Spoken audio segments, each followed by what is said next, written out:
Paz e alegria, em nome do Pai, e do Filho, e do Espírito Santo. Amém. Meus irmãos, a segunda leitura de hoje, ela nos chama a atenção, ensinando que a Eucaristia e a vida moral, elas são inseparáveis.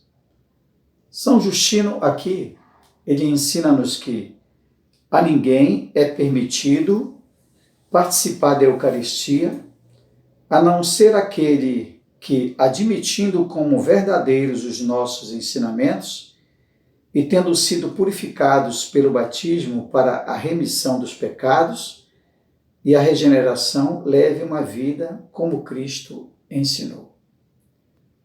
Quando São Justino ele coloca aqui que a ninguém é permitido participar da Eucaristia, a não ser aquele que admite como verdadeiros os seus ensinamentos, ou seja, o ensinamento da Igreja, eu lembrei, meus irmãos, sobre uma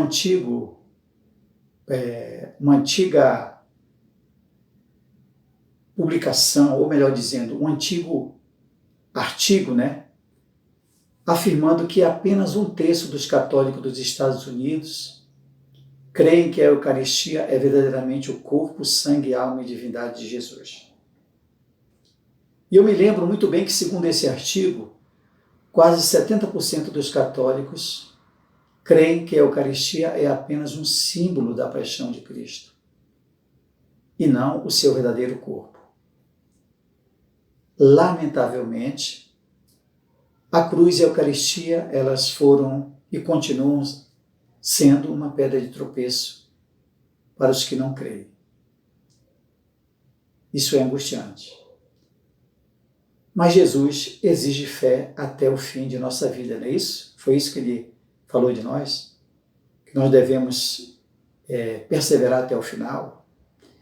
Então, quando nós nos alimentamos conscientemente da Eucaristia, ela nos leva a uma transformação interior, já que ao sermos renascidos pelo batismo, nós somos impulsionados a uma vida segundo o Espírito, a uma vida nova, a uma nova vida moral, que não é segundo a nossa carne.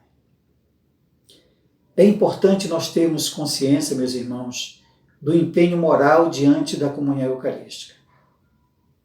Se observarmos, nós perceberemos que não faltam situações em que muitos fiéis se aproximam deste sacramento sem refletir suficientemente sobre a moralidade da sua vida.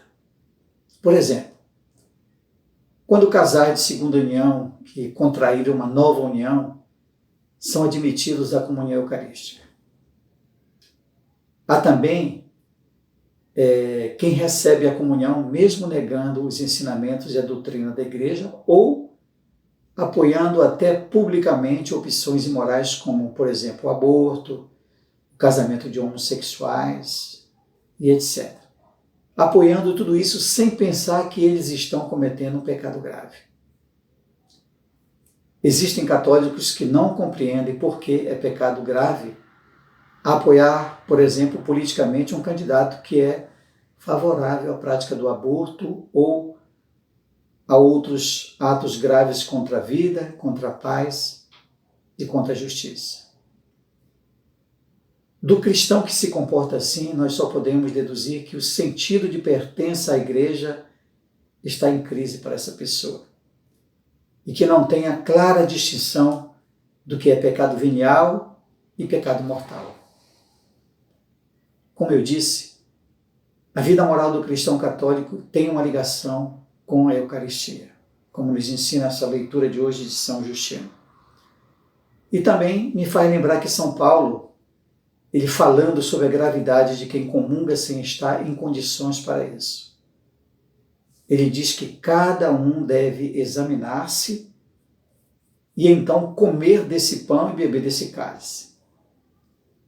E ele diz ainda que aquele que comer e beber sem distinguir o corpo do Senhor, come e bebe a sua própria condenação. Irmãos, se não houvesse a presença real de Jesus na Eucaristia, São Paulo não teria escrito essas palavras que eu acabei de falar para você. É claro que nós não devemos deixar de comungar por qualquer falta que cometemos.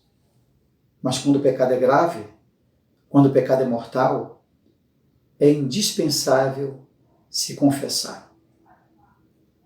Nós não podemos receber o Santo dos Santos com um coração que não esteja purificado. O cristão que desprezar a Eucaristia poderá perecer na própria fraqueza e na própria miséria. Será engolido pelo mundo, pelo pecado e pelo espírito maligno. E a Igreja sabe que o corpo e o sangue de Cristo Eucarístico nos livra do mal. Mas para isso, meus irmãos, é preciso comungarmos bem, comungarmos com as disposições necessárias, ou seja, estar em estado de graça, desejar santidade, lutar para fazer a vontade de Deus, de crescer na fé e outras coisas. Sem isso, não é possível recebermos as graças que o Senhor tem para nos dar. Queridos irmãos, invoquemos Nossa Senhora, ela que é a mulher eucarística, para que também a nossa vida se torne totalmente eucarística, uma vida capaz de transformar todo o mal que existe em nós em bem. Oremos. Pouco antes de passar deste mundo para o Pai, Jesus instituiu em memória de sua morte o sacramento de seu corpo e de seu sangue. Deu seu corpo em comida e seu sangue em bebida. Se você está gostando de nossos vídeos, toda semana é publicado um vídeo aqui com uma reflexão, cada dia da semana, melhor dizendo. Então, se você está gostando dos vídeos da Comunidade Católica Nova Aliança de Belo Horizonte, compartilhe com outras pessoas.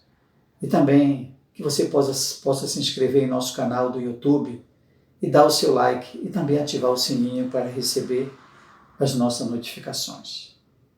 Te abençoe o Deus Todo-Poderoso, o Pai e o Filho e o Espírito Santo. Amém.